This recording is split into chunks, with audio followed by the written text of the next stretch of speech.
ಕನ್ನಡ ಚಿತ್ರರಂಗದಲ್ಲಿ ಈಗಿನ ಸ್ಟಾರ್ಸ್ ಗಳ ನಡುವೆ ಸ್ನೇಹ ಸಂಬಂಧ ಹೇಗಿದೆ ಅಂತ ನೋಡೋಕ್ ಹೋದ್ರೆ ಮೊದಲು ನೆನಪಿಗೆ ಬರೋದೇ ನಮ್ಮ ಚಾಲೆಂಜಿಂಗ್ ಸ್ಟಾರ್ ದರ್ಶನ್ ಮತ್ತು ಕಿಚ್ಚ ಸುದೀಪ. ಕನ್ನಡ ಚಿತ್ರರಂಗದಲ್ಲಿ ಇವರು ಟಾಪ್ ನಟರು. ಗೆಳೆತನದ ವಿಷಯಕ್ಕೆ ಬಂದ್ರೆ ಇವರು ಈ ಪೀಳಿಗೆಯ ಸ್ನೇಹಿತರು. ಇವರ ಸ್ನೇಹ ನೋಡಿ ಬೇರೆ ಸ್ಟಾರ್ಸ್ ಗಳ ಫ್ಯಾನ್ ಏನ್ ಅನ್ಕೋತಿದ್ರೋ ಏನೋ ಗೊತ್ತಿಲ್ಲ.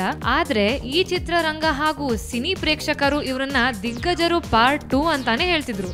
ಆದ್ರೆ ಈಗ ಎಲ್ಲಾ ಚೇಂಜ್ ಆಗಿದೆ. ಇವರ ಸ್ನೇಹ ನೋಡಿ ವರ್ಷಗಳ ಹಿಂದೆ ತುಂಬಾ ಆತ್ಮೀಯ ಸ್ನೇಹಿತರಾಗಿ ಕಾರ್ಯಕ್ರಮಗಳಲ್ಲಿ ಕಾಣಿಸಿಕೊಳ್ತಿದ್ರು. ಅವಾಗಿಂತರ ಇವಾಗ ಸ್ನೇಹ ಈಗ ಅಷ್ಟು ಗಟ್ಟಿಯಾಗಿಲ್ಲ ಅಂತ ಅನ್ಸ್ಬಿಟ್ಟಿದೆ. ತುಂಬಾ ಜನ ಸುದೀಪ್ ರವರನ್ನ ಟ್ವಿಟರ್ ನಲ್ಲಿ ಈ ವಿಷಯದ ಬಗ್ಗೆ ಕೇಳಿದರೆ. ಹಾಗೆ ಬಿಗ್ ಬಾಸ್ ಗೆ ದರ್ಶನ್ ನ ಯಾಕೆ ಕರೆಸ್ತಿಲ್ಲ, CCL ಗೆ ದರ್ಶನ್ ಯಾಕೆ ಬರ್ತಿಲ್ಲ, ಇಬ್ಬರು ಯಾಕೆ ಎಲ್ಲೂ ಫಂಕ್ಷನ್ಸ್ ನಲ್ಲಿ ಕಾಣಿಸ್ತಿಲ್ಲ ಅನ್ನೋ ಪ್ರಶ್ನೆ ಕೇಳಿದ್ದಾರೆ. ಸುದೀಪ್ ಕೆಲವೊಂದಕ್ಕೆ ರಿಪ್ಲೈ ಕೂಡ ಮಾಡಿದ್ದಾರೆ. ಅದರಲ್ಲಿ ಬಿಗ್ ಬಾಸ್ ಬಗ್ಗೆ ಹೇಳಿದ್ರೆ ಸೀಸನ್ 1 ಇಂದ ನಾವು ಅವ್ರನ್ನ ಕರ್ಸೋ ಪ್ರಯತ್ನ ಮಾಡ್ತಾನೆ ಇದೀವಿ ಅಂತ ಹೇಳಿದ್ರು. CCL ಬಗ್ಗೆ ಕೂಡ ಹೇಳಿದ್ರು. ಆದರೆ ಇತ್ತೀಚೆಗೆ ಒಬ್ಬ ಅಭಿಮಾನಿ ಸುದೀಪ್ ರವರಿಗೆ ಟ್ವಿಟರ್ ನಲ್ಲಿ ನೇರವಾಗಿ ಸರ್ ನೀವು ದರ್ಶನ್ ಅವರ ಜೊತೆಗೆ ಜಗಳ ಮಾಡ್ಕೊಂಡಿದ್ದೀರಾ ಅಂತ ಕೇಳ್ತಾರೆ. ಅದಕ್ಕೆ ಸುದೀಪ್ ಇದನ್ನ ನಿಲ್ಲಿಸಿ, ನಾವು ಬೆಳೆದಿದ್ದೇವೆ ಮತ್ತು ಮೆಚೂರ್ಡ್ ಆಗಿದ್ದೀವಿ ಅಂತ ಅನ್ಕೊಂತೀವಿ, ಈ ವಿಷಯವನ್ನ ಇಲ್ಲಿಗೆ ನಿಲ್ಲಿಸಿ ಎಂದು ಖಾರವಾಗಿ ಉತ್ತರಿಸಿದ್ದಾರೆ. ನಾವು ಕೊಟ್ಟ ಇನ್ಫಾರ್ಮೇಶನ್ ನಿಮಗಿಷ್ಟ ಆಗಿದ್ರೆ ನಿಮ್ಮ ಅಭಿಪ್ರಾಯನ ನಮ್ ಕಮೆಂಟ್ಸ್ ಬಾಕ್ಸ್ ನಲ್ಲಿ ತಿಳಿಸಿ. ಹಾಗೆ ಲೈಕ್ ಮಾಡಿ, ಶೇರ್ ಮಾಡಿ, ಸ್ಯಾಂಡಲ್ವುಡ್ ಸೆಂಟ್ರಲ್ ಗೆ ಸಬ್ಸ್ಕ್ರೈಬ್ ಮಾಡಿ.